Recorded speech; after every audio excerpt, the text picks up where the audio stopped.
5 Things Lawmakers Want to Know from Comey. Former FBI Director James Comey is scheduled to testify this week before the Senate Intelligence Committee in a blockbuster open hearing that is sure to be a media circus. The hearing is expected to center on the circumstances of Comey's dismissal. The White House has given shifting explanations for his firing, while media reports and President Trump's own statements have fueled suspicions that the decision was politically motivated. Here are 5 questions lawmakers are likely to pose during Comey's testimony. Did Trump pressure you to drop the investigation into Michael Flynn? A series of explosive media reports after Comey's dismissal suggested that Trump pressured him to ease up on the Bureau's investigation of Russian election meddling, a probe that includes a look at potential coordination between Russia's and Trump campaign officials. Comey reportedly wrote a memo detailing a meeting where Trump asked him to call off the investigation into former National Security Advisor Michael Flynn, who was fired in February. "I hope you can let this go," Comey recorded being told by Trump, according to the memo, as reported by the New York Times. Congress has yet to see Comey's memos about his meetings with Trump, with the FBI so far declining a request from the House Oversight Committee to supply them. Senators will be hungry for more details about Comey's conversations with the president about Flynn and other aspects of the Russia probe, and any related pressure he may have felt. What exactly did the president say? "Because intent is everything," said Mark Zaid, a lawyer who specializes in national security cases. And 2. How did Comey interpret what he was saying? Did Trump demand your loyalty as FBI director?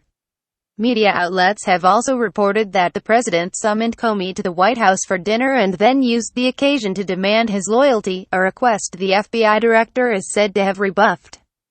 Trump, in an interview with Fox News' Jeanine Pirro, denied demanding Comey's loyalty, though he added, "I don't think it would be a bad question to ask."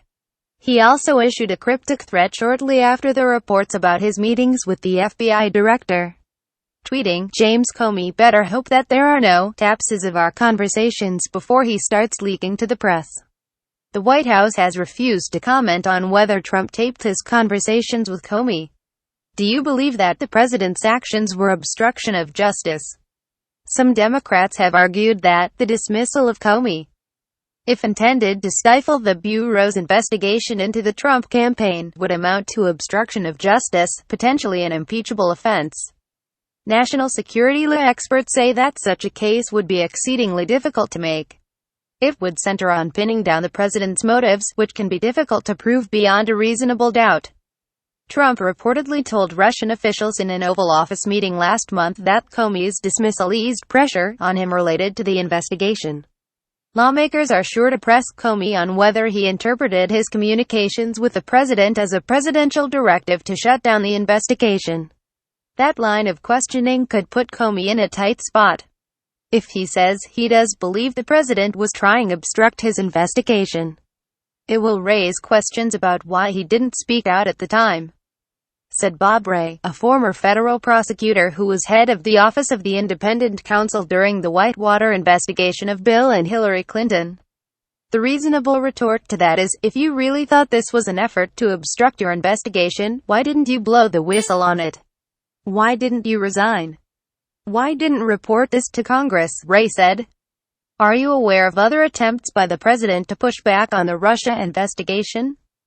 The Washington Post reported that Trump unsuccessfully appealed to Director of National Intelligence Dan Coats and NSA Director Mike Rogers to publicly deny the existence of evidence showing collusion between his campaign and Russia. The reported incidents are said to have occurred in March, after Comey publicly disclosed for the first time that the Bureau was investigating contacts between Russian officials and the Trump campaign.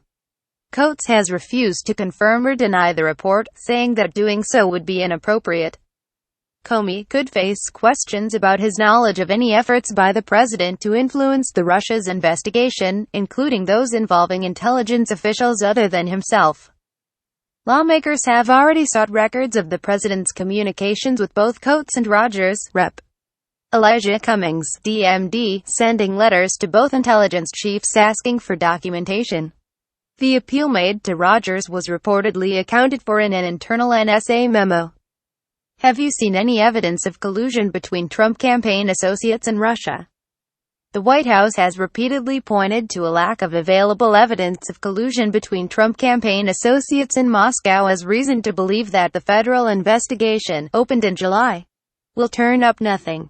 Former CIA Director John Brennan cast doubt on that assertion last month when he testified that he had seen intelligence showing contacts between associates of the Trump campaign and Russian officials that concerned him.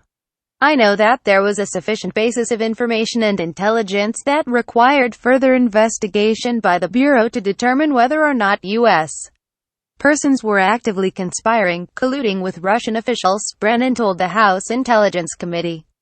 Now, Comey is sure to face questions about any evidence he viewed of collusion during his time spearheading the Bureau's probe.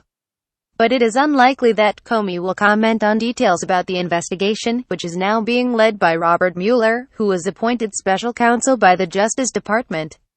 I'm confident that Comey and Mueller have agreed on some strict parameters so that Comey doesn't compromise the investigation. Though Comey would have been unlikely to discuss details of the investigation anyway, said Matthew Waxman, a Columbia Law professor and adjunct senior fellow at the Council on Foreign Relations.